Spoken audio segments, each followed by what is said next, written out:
Alrighty, so I'm going to do this video that I'm sure I'm going to get a lot of hate for, and I don't really care. I'm more worrying about people buying this card before they've worked out all the kinks, like people that struggle with the Vega 56 and even the RX 5700 XT, the reasons that it got such bad reviews at the start and now finally are starting to get better because a lot more people are buying the discounted ones. AMD has this problem where they constantly rush out these graphics cards because they want to beat Nvidia to the chase or whatever the heck they think they're doing. But already the price has gone down on these graphics cards on Amazon.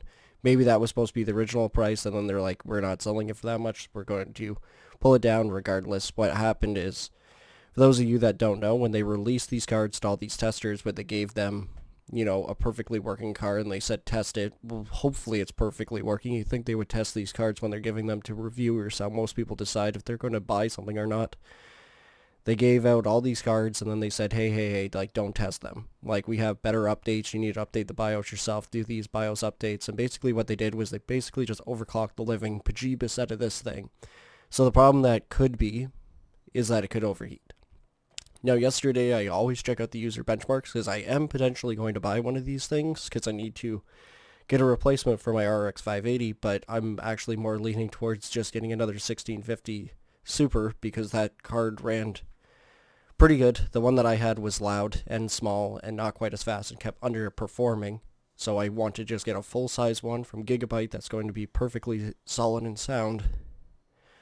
But I was looking at one of these. So my problem with this is I've been watching for a little while and it's slowly dropping down. I took this 3 hours ago and the 2060 was 1% higher, 13 and 14, and it's already going up. Just in simple 3 hours, it's gone up another percent because now people are testing out these cards because it's now available to the general public. And you can see that these were the testers, and it's slowly dropping down. So something's going on there. And I couldn't say it better myself. The Linus Tech Tips, probably one of my favorite websites to watch reviewing. They were reviewing the RX 5700 XT, and they said this, which I think is perfect. Games see a couple of extra frames, and these spec view perf numbers are a little bit higher, but that's about it. As for thermals, well, the good news is it could be worse, but the bad news is that it's only true because it hasn't caught fire yet. The RX 5700 seems fine, but it looks like there are some early teething issues with the RX 5700 XT that caused our unit to boost itself into oblivion and overheat, eventually shutting down under certain conditions, like sitting in a game menu for too long. Now, like, that is perfectly summed up. Like, AMD tries way too hard to catch up with NVIDIA that they keep pumping out these cards. So a lot of these cards aren't going to be performing the way that they're supposed to. One, because they need the BIOS update, and I'm sure a lot of people did it. And I'm sure the places that people are picking these cards up from are advising them to at least do it, or you have to do it. Or there's going to be some people that just don't know that they need to do it, and they'll have an underperforming card for the entire time. So all I'm saying is just don't rush out and buy one of these cards right away. Just, like, wait. I'm sure there's going to be a giant decrease in price. Like, they need to do something to go against NVIDIA.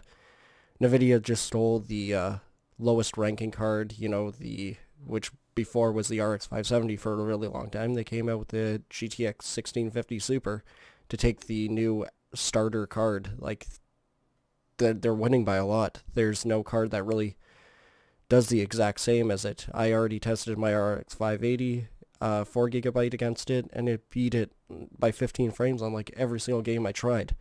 The only time that it was equal is on Rust when I was doing optimized settings. They were both sitting around 80, which is crazy for a graphics card that costs under $200 runs Rust at 80 frames on high settings, which is great. All I'm saying, just be smart. If you only have one chance to get this right, after a couple weeks and you can no longer return this thing, you don't want it to be overheating and crashing. You don't want to be dealing with all the firmware updates. You just don't want to do it. Plus, the RTX 2060 is getting a new update pretty soon, and the KO series is coming out more, I guess, widely known about. So now you could actually buy that card in just a regular ugly casing for $300. So I don't know. It's just tough. I love AMD, as most of you know. I own stocks in it. I bought it back in 2018 when they were going through a giant crash. I think I only paid like 30 cents for each thing. It's finally up to, I think I checked yesterday, and it was up to 47 cents, 45 cents. So I'm pretty pumped about that. It's starting to get a lot bigger, and I'm actually starting to turn a profit, but I'm not going to sell it. I hope AMD gets their shit together because I want to make money off them, but I don't want to see people buying these graphics cards and then dealing with a ton of problems.